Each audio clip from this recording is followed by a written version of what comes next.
ఉదయ బ్రహ్మస్వరూపం మధ్యాహ్నే తు మహేశ్వర సాయంకాలే తు స్వయం విష్ణు త్రయామూర్తి దివాకర.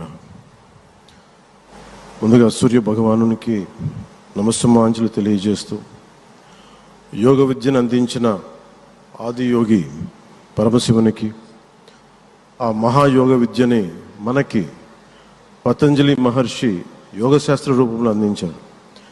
వారిరువురి పాదపద్మములకు నమస్కారాలు. మన యోగ విశిష్టతను, గొప్పదనాన్ని ఋగ్వేదంలో ఉన్న మహానుభావులు తెలియజేస్తే దానిని ప్రపంచవ్యాపితం చేసిన దార్శనికులు మాత్రం గౌరవ ప్రధానమంత్రి శ్రీ నరేంద్ర మోదీ గారు. భారతీయ సనాతన ధర్మం తాలూకు విశిష్టతను యోగా ద్వారా విశ్వవ్యాపితం చేసిన ఘనత ఆయన సొంతం. యోగా సాధకులు ఎంతటి దృఢచిత్తాన్ని కలిగి ఉంటారు, ఒత్తిడి జయించి సంకల్ప సాధకులుగా ఎలా నిలబడతారన్న దానికి కూడా మన గౌరవ ప్రధాని శ్రీ మోదీజీ గారు నిలువెత్తు ఉదాహరణ. ప్రపంచ యోగా దినోత్సవం యావత్ భారతవానికి, భారతీయులకి దక్కిన గౌరవం. సరిగ్గా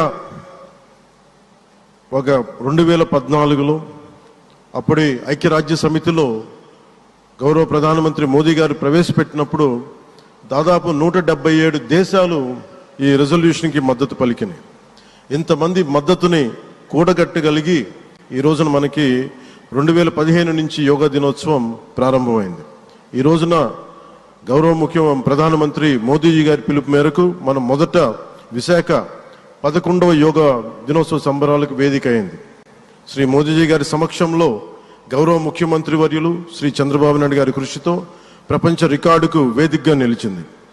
విశ్వనరులు మోదీజీ గారి పిలుపు మేరకు యోగా ఒక వన్ ఎర్త్ వన్ హెల్త్, ఈ ఆరోగ్యం థీమ్ని ఈ వేదిక నుంచి ప్రతి ఒక్కరూ ముందుకు తీసుకెళ్లాలని మనస్ఫూర్తిగా కోరుకుంటూ, ఇక్కడ ఆసీనులైన మీ అందరికీ, ఇక్కడికి వచ్చేసిన ప్రతి ఒక్కరికి కూడా పేరు పేరున నా హృదయపూర్వక వందనాలు, నమస్కారాలు.